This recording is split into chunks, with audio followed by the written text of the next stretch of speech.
ከህወሓት ጓዳ የተሰኘውን መጽሐፉን ለመሸጥ እየሞከረ ነው። የህትመት መክፈል አቅቶት መጋዘን ውስጥ ተቀምጧል መጽሐፉ። ሮቤል ያልታጠበ ድንች አርአያ አዙረው ለመሸጥ እየሞከሩ ነው። አዲሱን መጽሐፍ ገነነን ማን ገደለው መጽሐፍ ከማንበባችሁ በፊት ከህወሓት ጓዳ የተሰኘውን መጽሐፋቸውን እኔ በወፍ በረር ላስቃኛችሁ።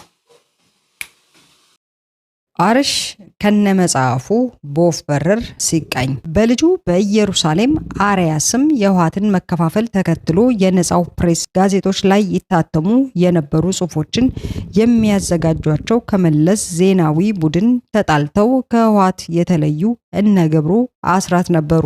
በወቅቱ የነጻው ፕሬስ የህትመት ውጤት በህዝብ ዘንድ ከፍተኛ ተቀባይነት ስለነበራቸው መተንፈሻ ሲፈልጉ አርያን የመሰለ ተላላኪ ያገኙ። አርያ ተወልዶ ያደገው ቤላ ቀበሌ 18 ውስጥ ሲሆን ቤተሰቦቹ የህወሓት ደጋፊ ነበሩ። የህወሓት ሹም የነበረ የቅርብ ቤተሰብ ሊኖረውም ይችላል። ለዚህም ግንቦት 1983 ዓ.ም ህወሓት አዲስ አበባን በገባ ሰሞን የህወሓት ታጋዮች ቤታቸው እየመጡ ሁሌም ምሽት ላይ የሞቀ ጭፈራና ዳንኪራ እንደነበረ የሰፈሩ ሰዎች ያስታውሳሉ።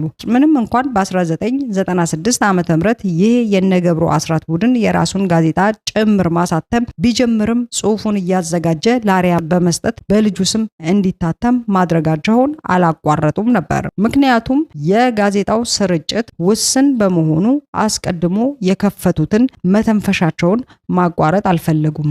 የኢትዮፕ ጋዜጣ የኮምፒውተር ትየባ ሰራተኛ የነበረች አንዲት እህትም ከዓመታት በፊት በፌስቡክ ይህን ጽሑፍ አርያ እንደማይጽፈው አንዳንዴ ይዞት የሚመጣውም የተዘጋጀ ጽሑፍ መግቢያ የሚያስፈልገው ይሆንና እንዲያዘጋጅ ሲነገረው እንኳን ዳገት እንደሚሆንበትና የእጅ ጽሑፉም ፈጽሞ የተለየ መሆኑን ገልጻ ነበር። አንድ አዲስ አበባ የተወለደና ያደገ ልጅ የተገኘው ከትግሬ ብሔረሰብ ስለሆነ ብቻ እጅግ ሚስጥራዊ የነበረውን የህወሓት ቡድን እንዴት ሊያውቅ ይችላል? ጽሑፎቹን ከጋዜጣው ላይ ሰብስቦ በመጽሐፉ መልክ ያሳተመውን ጥረስ ተመልክታችሁ ፍረዱኝ። በእርግጥ በዚህ መጽሐፍ ላይ ቀድሞ ያልነበረ አሁን ባለጊዜ የሆኑትን የኦህዴድ ጀነራሎች ሹሞች የሚያወድስ ታሪክ ተጨምሮበታል። የቃላት አመራረጡ የታሪኩ ፍሰት ጥልቀት ብቻ በማየት ዛሬ ላይ እያየነው ካለነው አርያ ጋር በማነጻጸር እውነታውን መረዳት እንችላለን። አርያ እግዚአብሔር ሲያድለው እንጀራ ፈላጊውን ሮቤል አለማየሁን ጣለለት እንጂ እርሱን ባያገኝ ይህንንም መጽሐፍ ተብዬ ሆነ ዩቲዩብ ገጹንም እውን ማድረግ አይችልም ነበር። ሮቤል ደግሞ የመዝናኛ መጽሔት ላይ እንጂ ፖለቲካ ላይ እስከዚህም ስለሆነ መጽሐፉን ሲተይብ ራሱን የአርያን ደደብነት እንኳን ማረም አልቻለም።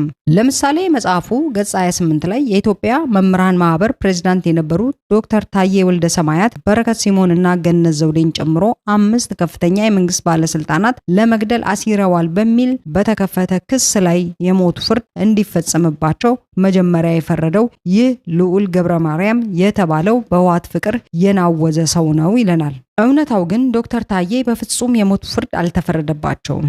የወያኔ አቃቢ ህግ በዶክተር ታዬና በሌሎች 5 ተከሳሾች ላይ የመሰረተው የውሸት ክስ የሚከተለውን ዋና ዋና ነጥብ የያዘ ነበር። አንደኛ፣ የታጠቀ አማጺ ቡድን ማቋቋም። የኢትዮጵያ ብሔራዊ አርበኞች ግንባር ኢትዮጵያን ናሽናል ፓትሪዮት ፍሮንት የተባለ ሚስጥራዊ ድርጅት በመመስረት መንግስትን በኃይል ለመጣል አቅደዋል።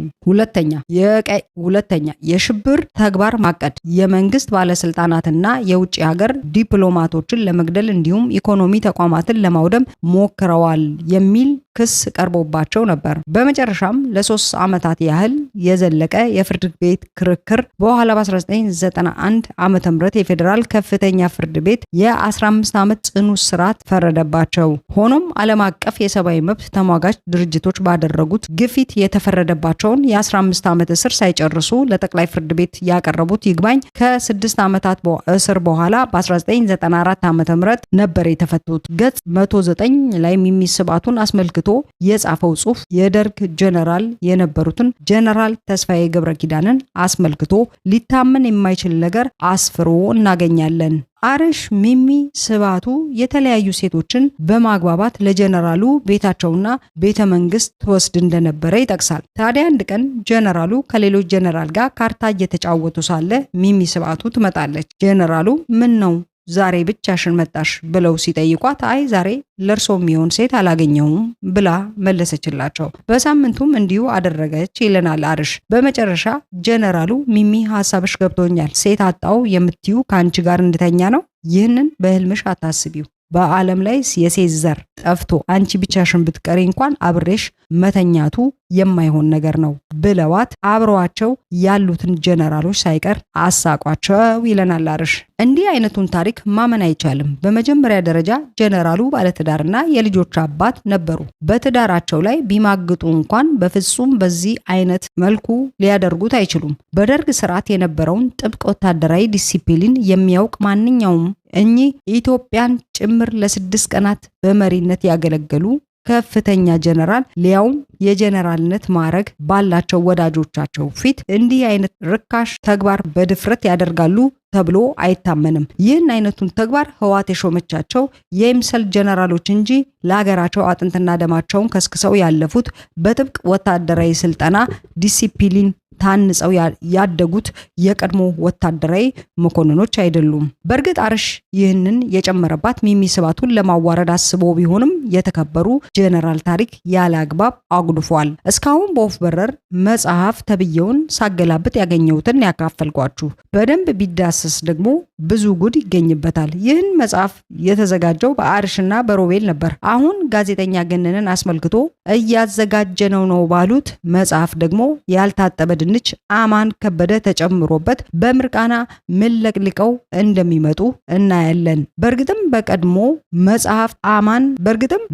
መጽሐፍ አማን የተካፈለበት ይመስላል። ከገጽ 142 ጀምሮ ዶክተር አሸብር ወልደ ጊዮርጊስን አስመልክቶ የጻፈውን ጽሑፍ ከየትም አላመጣውም። እነዚህ በዚሁ ርዕስ ዙሪያ የተያዙ ሰነዶች የተገኙትም ከአቶ አብነት ገብረ መስቀል እንደሆነ መገመት ቀላል ነው። አቶ አብነት የአማን ከበደ የቅርብ ዘመድ ነው። አርሽ ጫፍ ይዞ የሚቀደድ ማስረጃ ሳይኖረው የሚዘላብድ የጋዜጠኝነትን ሀሁ እንኳን የማያቅ ሰው ነውና በድፍረት ብዙ እንደሚቀደድ ይጠበቃል። ይህን አገዛዝ በስልጣን ላይ ሳለ ማንም አይነካውምና ራሱን ከሕግ በላይ እንደሆነ አድርጎ ያስባል። በሐሰት የብዙዎችን ስም እንደሚያጠፋ ከወዲሁ መገመት ይቻላል። ከህወሓት ጓዳ የተሰኘችው የአርሽ ሙጭርጭሪት በወፍ በረር ስትቃኝ ይችን ትመስል ነበረ። እንግዲህ እንደሰማችሁት ነው። እኔ ለእናንተ የማልሆነው ነገር የለኝም።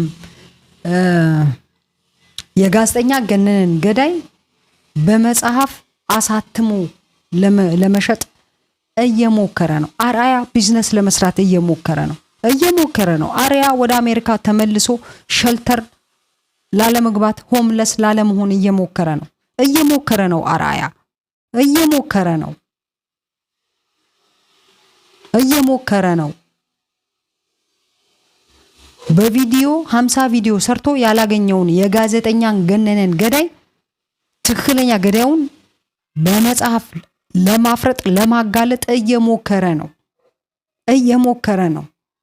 ስፖንሰር ለማግኘት እየሞከረ ነው አርአያ። እኔም ፖድካስት ጀምሬያለሁ። ይሄው ሳውንድ ካርድ አለኝ። በዙም ብቻ የሚመቻችሁ ሰዎች በዙም ተገናኝተን ማውራት ዲስከስ ማድረግ እንችላለን። ስለፈለጋችሁት ስለ ህግ፣ ስለ ሶሻል ሳይኮሎጂ፣ ሶሺዮሎጂ፣ ቤተሰብ፣ ቢዝነስ ስለፈለጋችሁት ነገር ማውራት ዲስከስ ማድረግ እንችላለን። ይህ ለምሁራን ብቻ የቀረበ ጥሪ ነው። የአርአያን ካዳሚዎች የሰይድን ዝንቦች አያጠቃልልም። ምክንያቱም እናንተ ዙም መጠቀም ስለማትችሉ። ዙም መጠቀም የምትችሉ ሰዎች ኢሜይላችሁን ከታች ኮመንት ቦክሱ ላይ አስቀምጡልኝ። ጋዜጠኛ ገነንን ማን ገደለው የሚለውን አዲሱን የአርሽ መጽሐፍ እየሞከርኩ ነው። የአርአያን መጽሐፍ ለመግዛት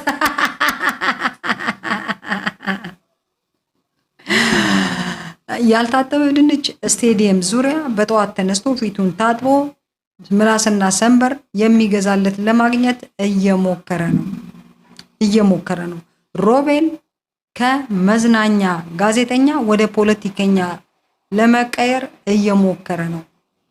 አርአያ ደስታ ላይ ነው ያለው። አሁን ጦርነቱ በአዲስ ተጀምሯል። ስለዚህ ላይክ፣ ሼር፣ ሰብስክራይብ አድርጉ። Peace.